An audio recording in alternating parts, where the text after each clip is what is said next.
Just to get a quick grasp of the audience, how many people here have ever written a piece of code in Solidity, even just for playing?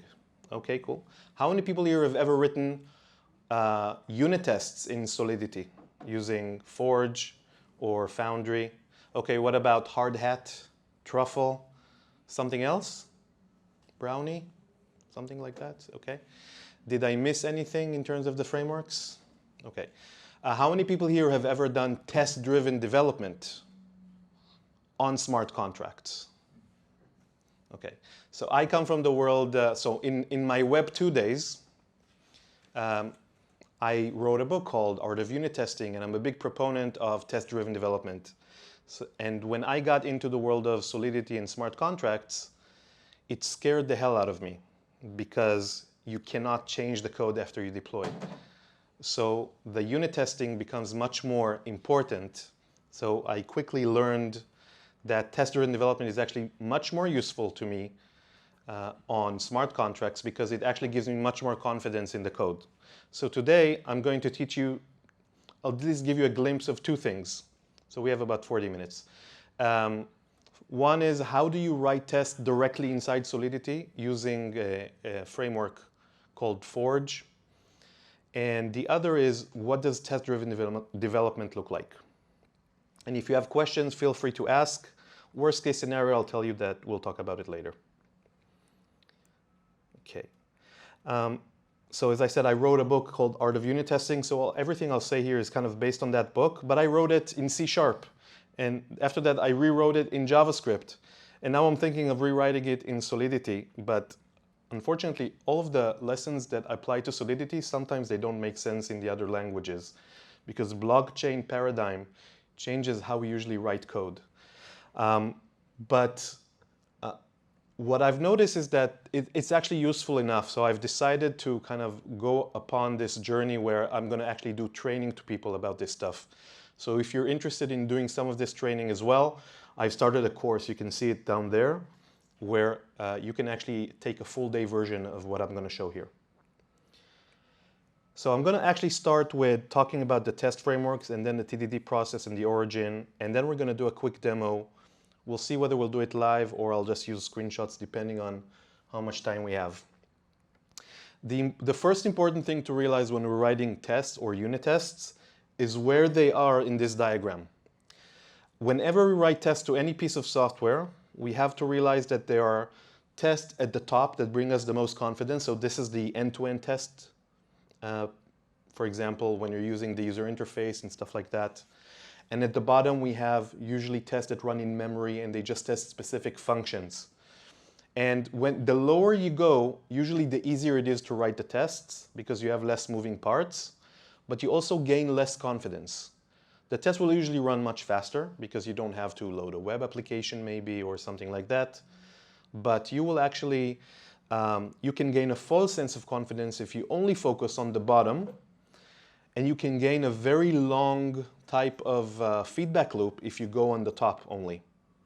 So a big anti-pattern that I see in many organizations is that they only choose one of these levels. They start with one of them and they feel comfortable, and then they just stay in that level. For example, they just do unit tests, or they just do end-to-end. The problem with end-to-end tests is that the first 5 give you 95% of the confidence you need. But then you write 50 more or 100 more.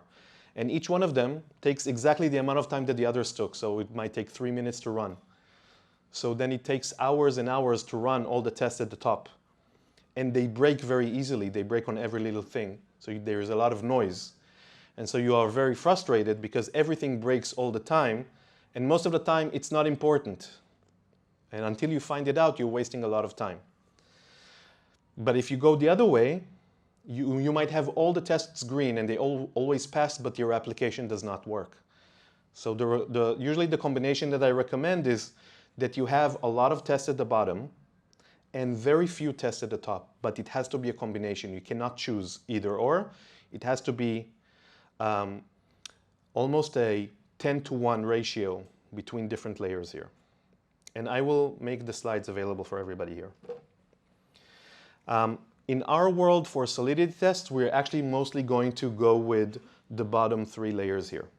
So I will show how to write what looks like unit tests that actually run inside Solidity, so a smart contract calling another smart contract.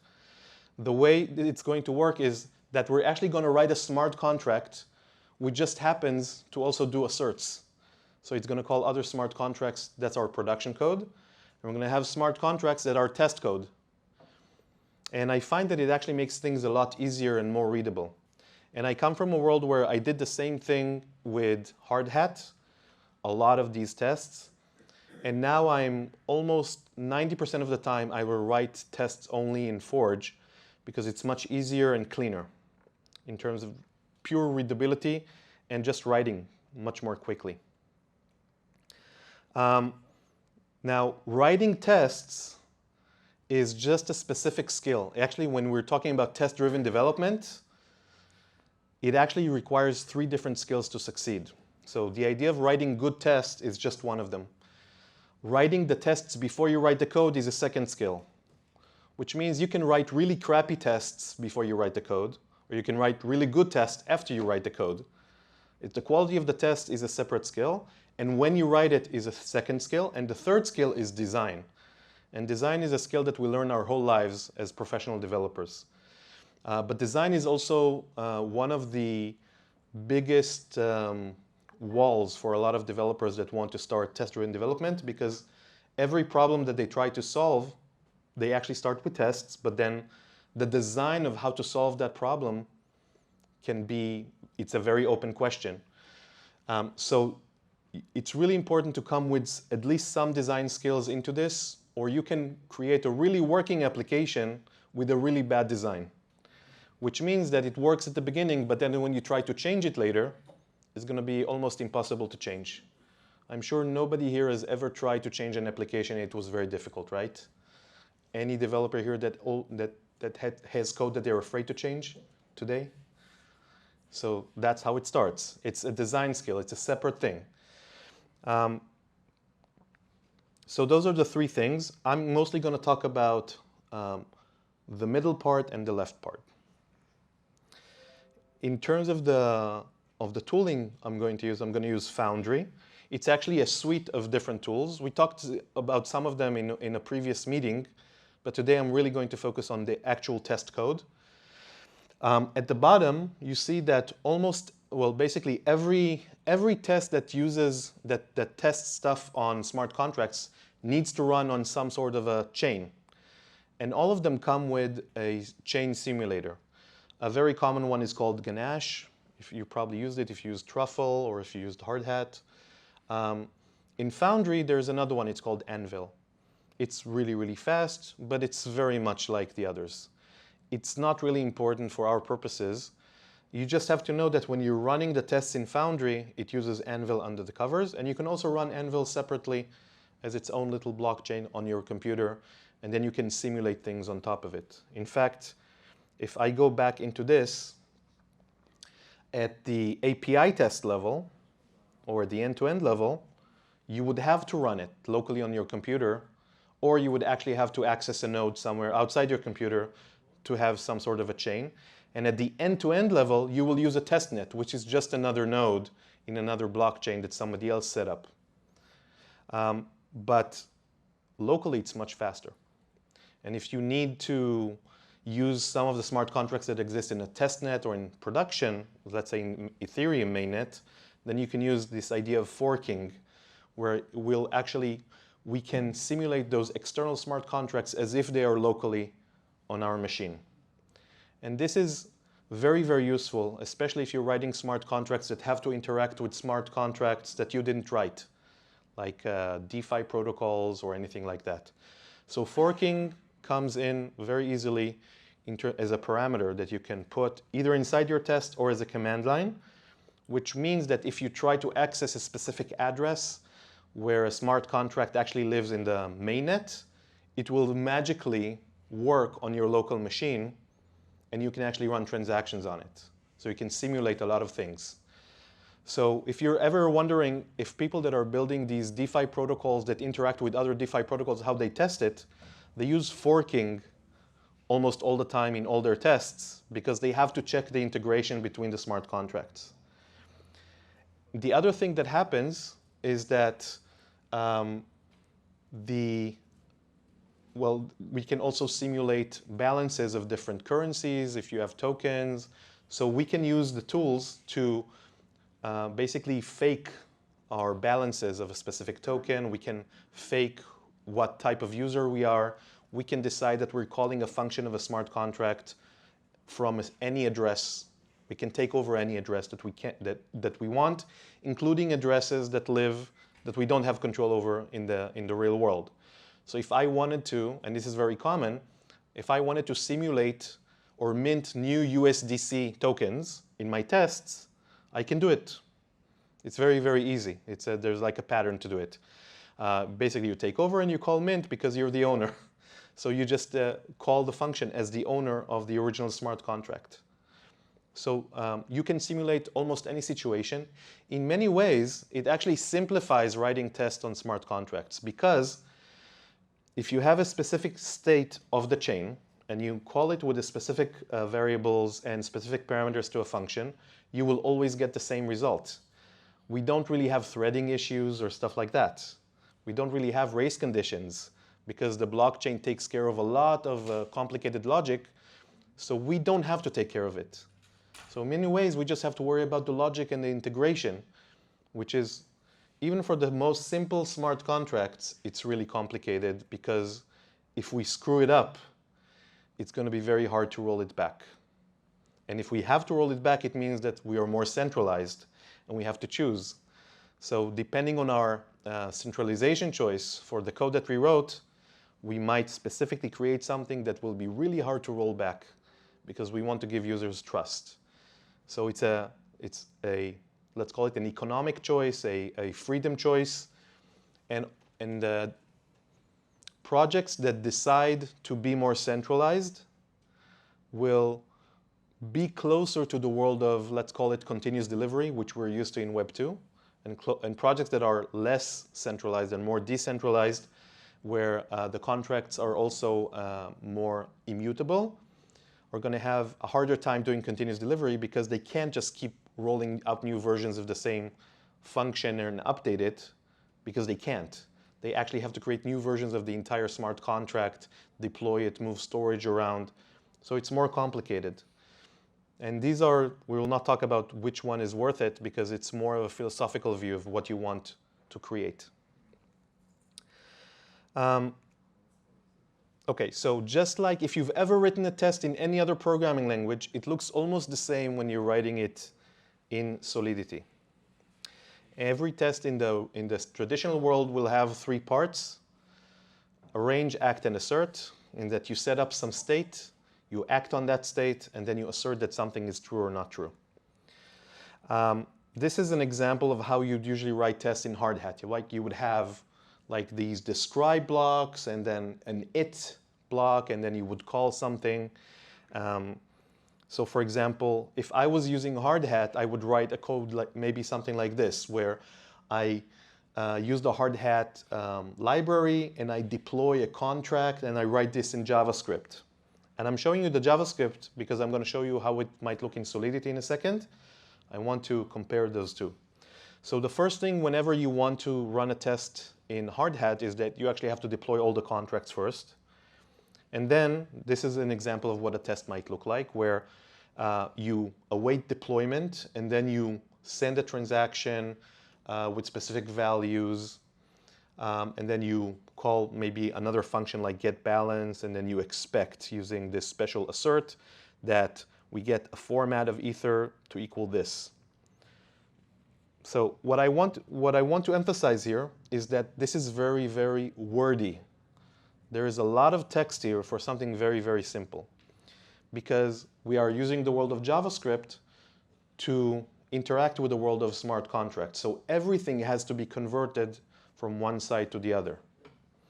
If I want to send 1 ether, I have to parse ether using ether's library to convert the string 1 into something that's acceptable on the other side, and the other way around as well. So everything is more complicated. It works, but everything is very verbose. Right? This is an example of what it looks like together. This is the same test if I was using Forge and Solidity.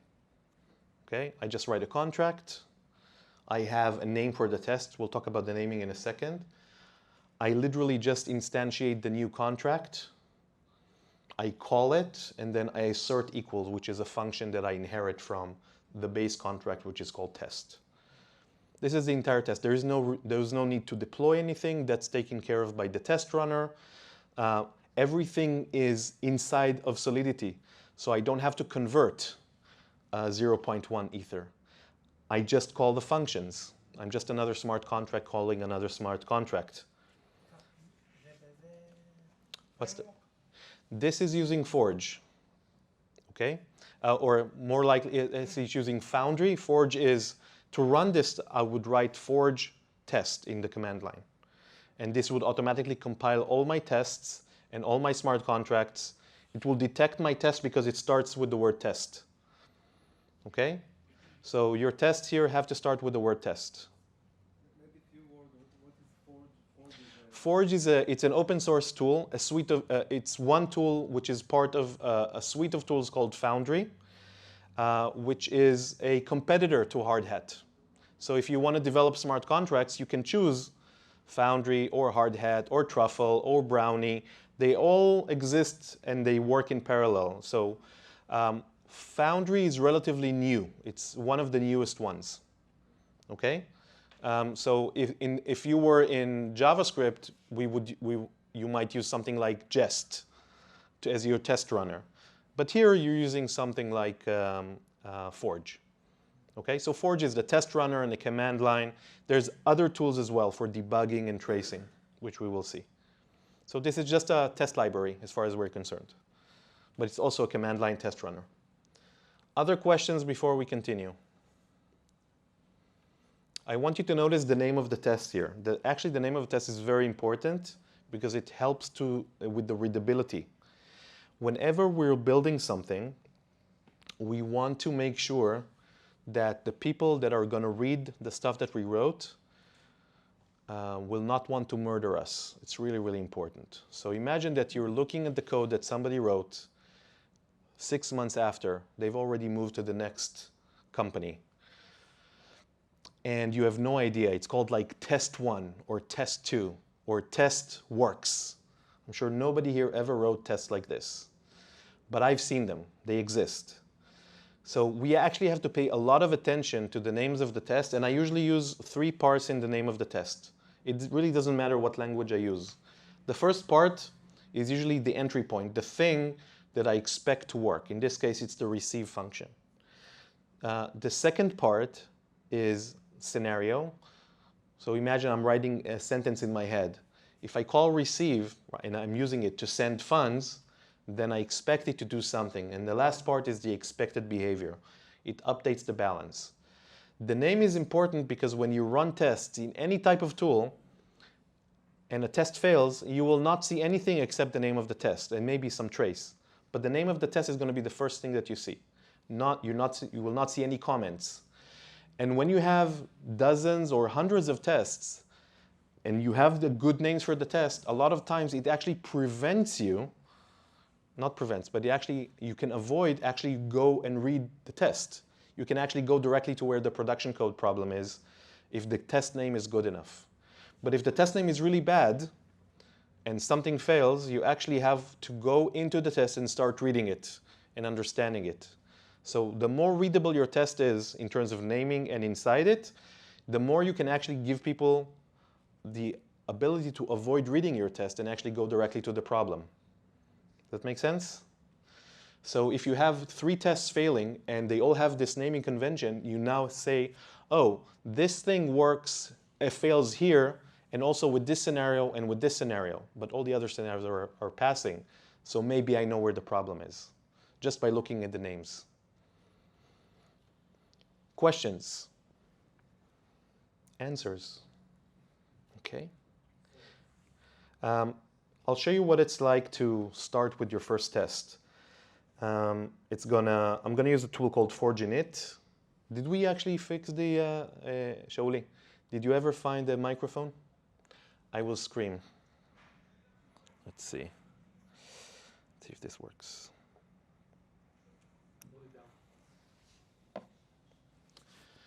Okay, everybody. Can you hear me? Yes. Good. I'm actually going to go here and I'm going to, in my code, I'm going to clear. I'm going to create a new folder, call it demo 9. Just a new folder, it's clean, right? This is everything inside the folder. And I'm going to call forge init on this folder. Forge init will basically create the first couple of test examples in my folder and initialize a new project for me. So if I open this now in VS Code,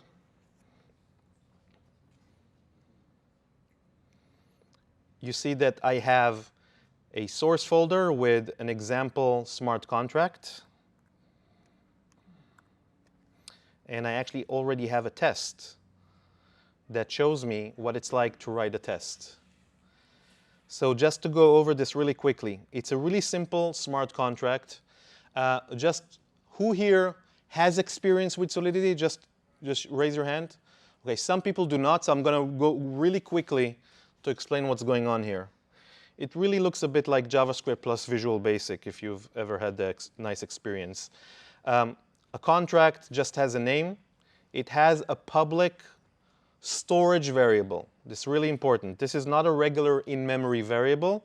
This is actually a variable of type uint256, which is stored on the blockchain. So when you change it, the only way to change it is from inside the smart contract. And when you read it, you're actually reading from the blockchain. And when you read it, you're actually calling a function called number. This will be represented as a function. And then we have a set number that takes a parameter of that type, and it's public. Anyone can call it. Anyone can call it. We don't have any limitation on who can call this function. But whenever we're setting the number to a new number, what's really happening is that we're going to have to change storage. Whenever you change storage on the blockchain, you will actually have to do it in a transaction. So a transaction is the thing that changes the state of the blockchain. So to change it, the only way to do it is to actually sign a transaction.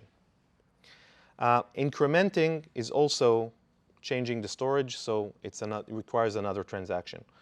From the point of view of Solidity, it doesn't look like a transaction. But if you were doing it from a front end, it would actually pop up your MetaMask and you would actually have to sign a transaction. And it would cost you gas to do this, calling these functions. In fact, every time, if you've ever minted an NFT, you were just calling a function and you were changing an ID number inside the storage of that smart contract. And so even if the NFT was free, it would still cost you some gas, some money, just to run this simple minting operation. So NFTs are really, if you've never written an NFT, I highly recommend that you write your first NFT this week. It is the hello world of Solidity as far as you're concerned. It sounds like it's a simple thing, but if you try it, you will realize there's a lot of stuff involved with it. At the base of it is just a number that keeps changing, and my ID is mapped to you, and this other ID is mapped to another person. But then you have all these mechanisms that make sure that who can transfer, who can move, and all these things. But they're all just functions that change storage inside on our blockchain. The tests are also relatively very simple. We are importing Forge standard library. We have a test base contract. Actually, okay. We are importing the Forge standard library, which is a base contract. That's a lot of pizza. I like it. And we are importing our, don't worry, in a few minutes, which is probably about 10 or 15 minutes, we will take a break and you'll be able to grab some pizza, I promise. Don't kill me. So we are also importing from our source directory our actual production code. So our test is inheriting from the test smart contract. It actually has its own variable, which is the counter. So we're just declaring the counter publicly here. And we have a setup function, which you should know if you've ever written any test in almost any other language. The setup function happens once per test. So if I have 3 tests in this class, then the setup function will be called 3 times. And in the setup function, we are actually initializing counter. We are actually deploying a new smart contract based on counter. So when you see the word new in Solidity, what's actually happening is that we are actually allocating a new smart contract with its own address on the blockchain. So new is actually deploy. And it all costs a lot of gas and money, but in our test, it doesn't matter. It all runs locally. So it feels like you're just creating it in memory, but really what you're doing is you're deploying a new contract into the blockchain locally. And then we're calling set number to 0, and this happens per test. So now we have 2 tests. We have test increment, which is a terrible name. It's a terrible name as an example because it only talks about the entry point, but it doesn't say under which conditions and what is the expected behavior. So if you see those names and you have those names, try to add more context. And remember, the motivation here, I'll give you another motivation. Imagine that the person who's going to read your test is a serial killer that knows where you live, okay? And you do not want them to ask you any unnecessary questions. So you give them all of the information up front. If they say test increment, okay, but what's supposed to happen? They'll come to your house and ask you what's supposed to happen. Or they will not have the patience to go and actually read the test if it's a long test. So we call increment, we assert that counter number. You see this is that storage variable, but it's actually a function. We're asserting that it's equal to 1. So it's actually very, very straightforward. How do I run this? Well, actually I'm going to run it from here. Let's see if that works. I'll run it from my terminal. I'm going to write forge test. So that's compiling, and it's running all my tests. And I have 2 tests that are passing. Now, what if I make a mistake? What if there's actually a bug in my production code? Let's actually put a bug in here. Let's not increment this. And I'm going to run forge test again. Actually, I have to save. And I'm going to run forge test again. Now we should see assertion failed, which is good. And now I like to work in a continuous test mode. So what I'll usually do is I'll actually do forge test and then -w for keep watching. So it will continuously run whenever I change the file. So now this will run, it will give me all the information. I'm going to undo this for a second and I'm going to save. And you see that it automatically runs my tests. I'll redo this and I'll save. And you'll see that you might start to see a problem here. It just says assertion failed, but it doesn't say what failed. So we can actually change the verbosity. So you say -v, that's the default verbose, but you can also do extra verbose. You can actually go up to 5. This is just the default the second level. Second level, you start to see, oh, I expected 0 but got 1. Or I expected 1 but got 0. What if I do 3 levels? Now it shows me the function and the trace of the failing test. So it says, oh, we even have emit of a specific event, the values, and the log, right? So we can actually see what's going on here. What if we do it, what if we add another? Let's see what happens now.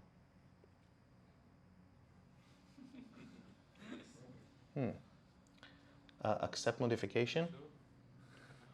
Yeah, I guess. So now it traces all the tests, including the setup functions and everything. And this is really, really helpful because when you're getting into more complicated code, I'll give you another example that I highly recommend that you do. If I, in my tests, what I really like to do is I like to do something like there's a thing called, there's a lot of cheat codes that you can use. And the cheat codes are enabled using this thing called vm dot something. So here I'll say vm dot label,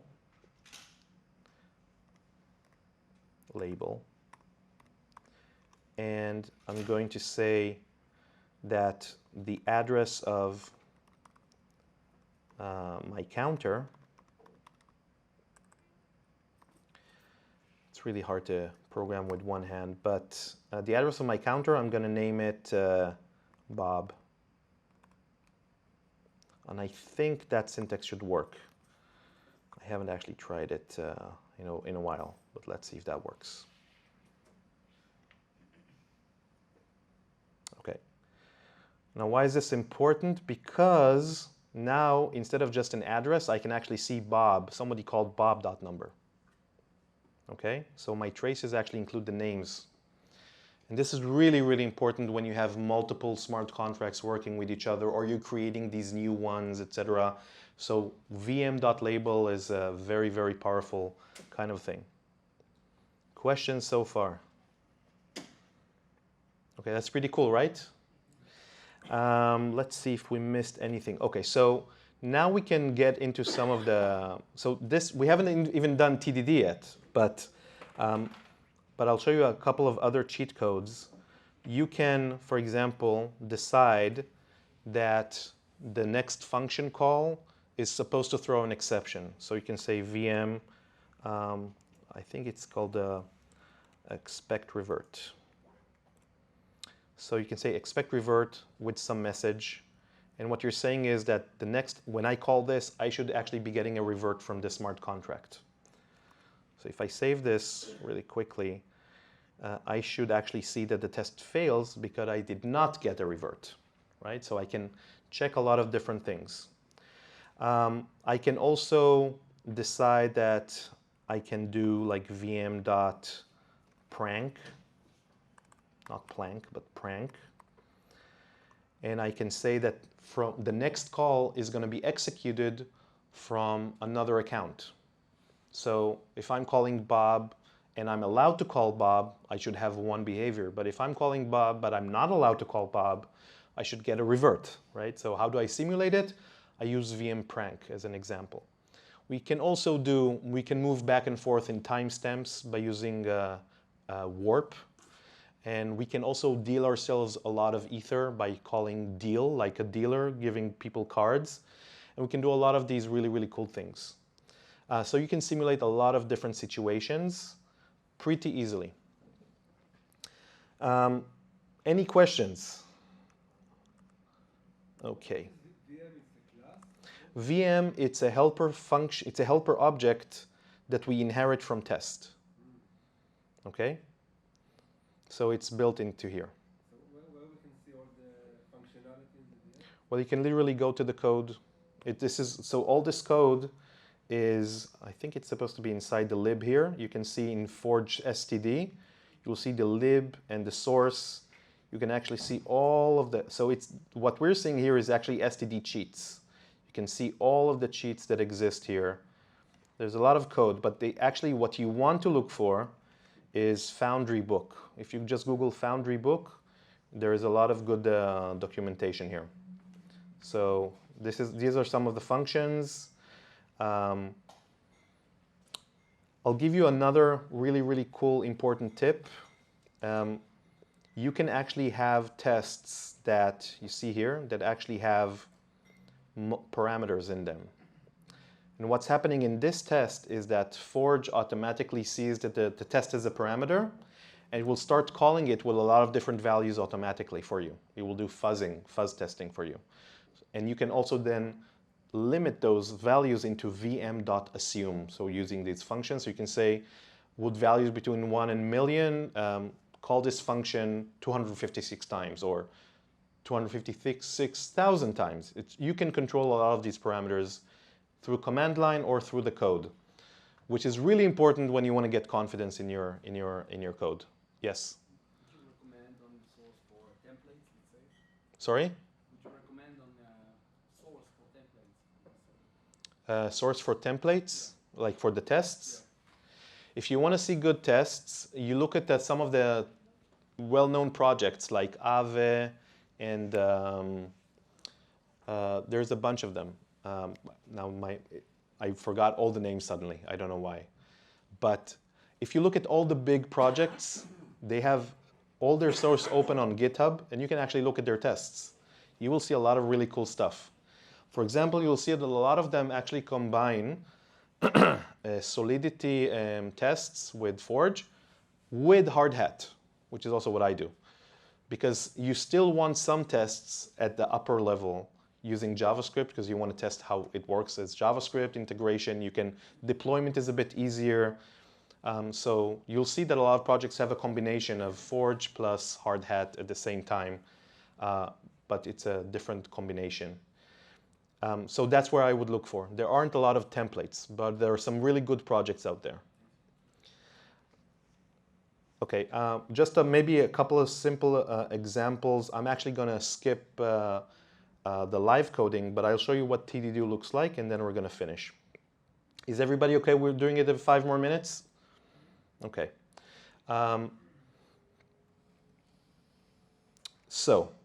Test-driven development is actually comprised of 3 different steps. The first step is that you don't actually write a piece of code without a failing test. You don't write production code. You actually start with a test.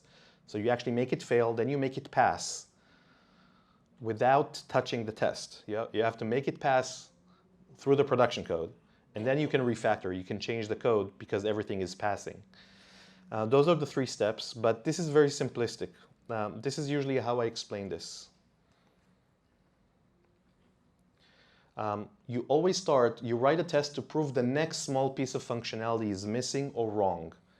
Imagine that your definition of done is that you're writing a test that has to pass, but the feature doesn't exist yet, so it's a bug. The bug is that the feature doesn't exist. Okay, that's a bug. So we're proving the bug by trying to call the feature that doesn't exist yet. It's really weird at the beginning when you just start, because you're actually starting from a test and the code doesn't exist. So you're just looking at the screen, and the screen looks back at you, and you're like, what do you want? And I'm like, I want to call this function, but the function doesn't exist. I know, that's why I'm calling it. It's like, what? So that's actually how it feels at the beginning. But it really pays a lot to try it.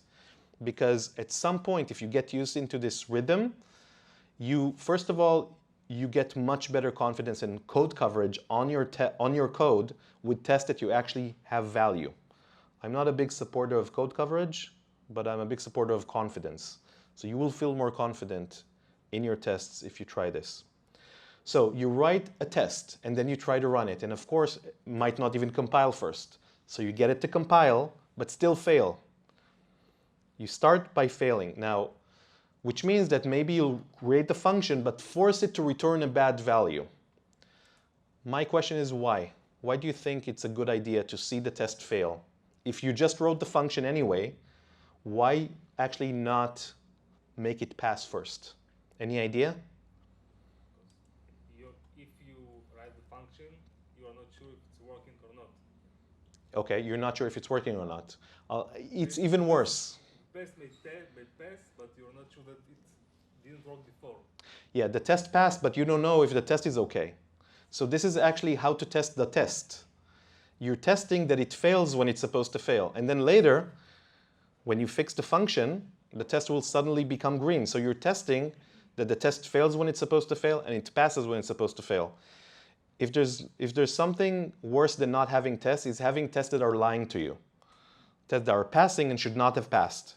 And a test could pass because you forgot to write an assert, or that you're testing the wrong thing, or you're testing a scenario that you think, but you're actually testing a different scenario. So you're testing yourself, that you're actually not lying to yourself. The other thing that happens after the test is failing, then you go into the production code and you implement the simplest piece of code. You are the laziest developer in the world, and you want to go home in 5 minutes. What is the code that you write to make all the tests pass without touching the tests, right? You cannot comment out the test or anything, but you do have to make everything pass. So that's the code that you write. It might not be beautiful, but it will work. And then suddenly all the tests should Suddenly pass. You wrote one test, now suddenly it passes. But the code is ugly. So now you go and you make the code beautiful. Now you go and make it more maintainable. But you are making it maintainable after it already passes the test. So now you have confidence if you break something that your refactoring did not break anything. That's one thing that happens a lot in code, is that we're afraid to change it because we don't know if we break something.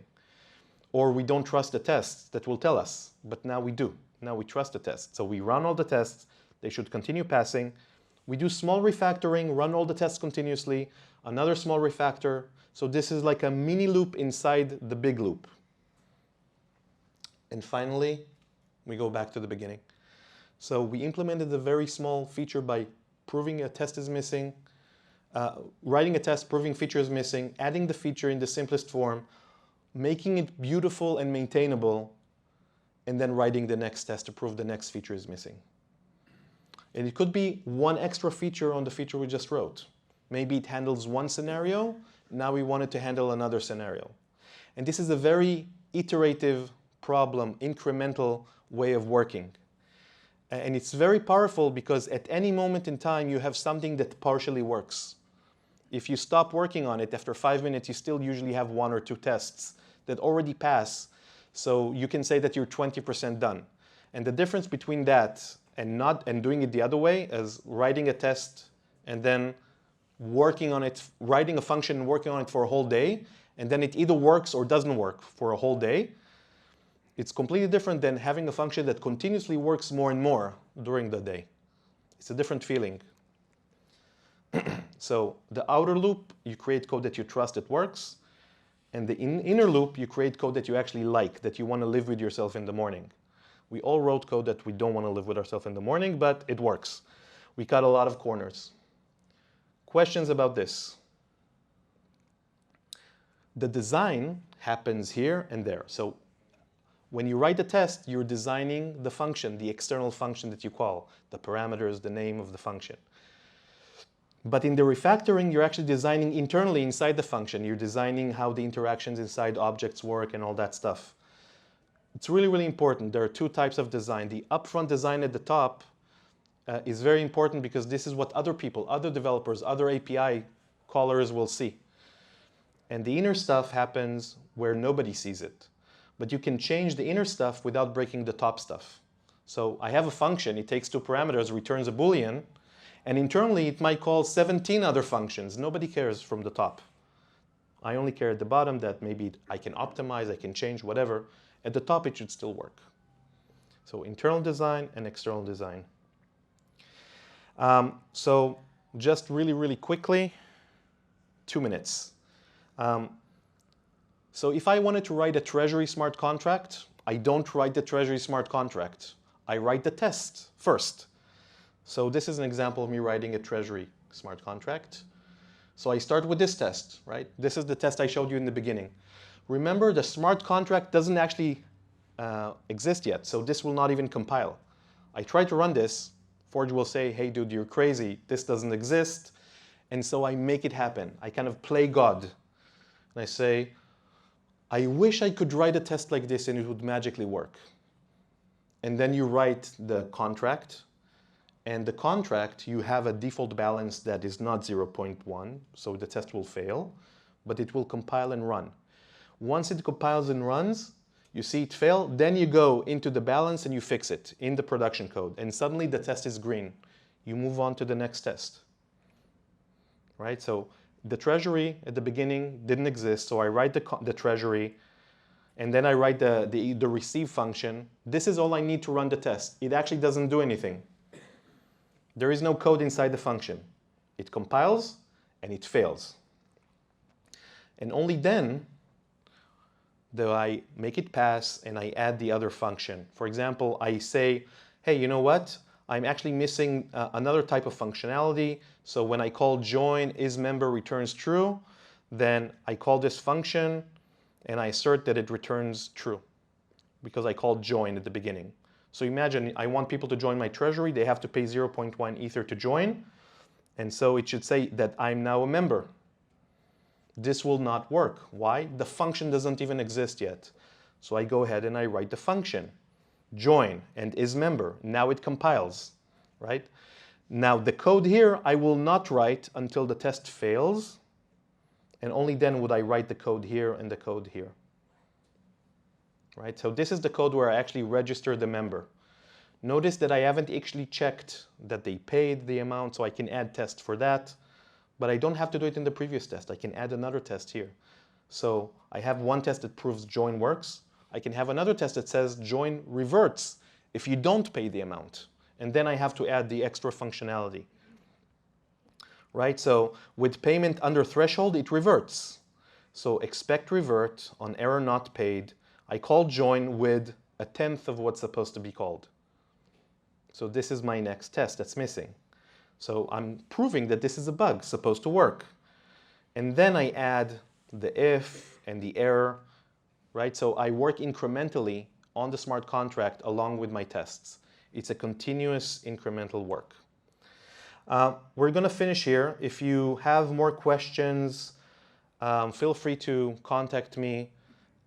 If you want to learn more about this, you can actually get this in a training forum. And I really love talking about this stuff. It helps me bootstrap my startup, so feel free to hire me. And if you want to learn more, or if you want to speak about that stuff, even more advanced stuff, you'll feel free to speak about this in our next meetup. So we're going to take a break now. You're going to get some pizza. We have, how many minutes do we want to do? 20, 15, 30? 45 minutes, just kidding. 20 minutes, get some pizza. Thank you very much, everybody.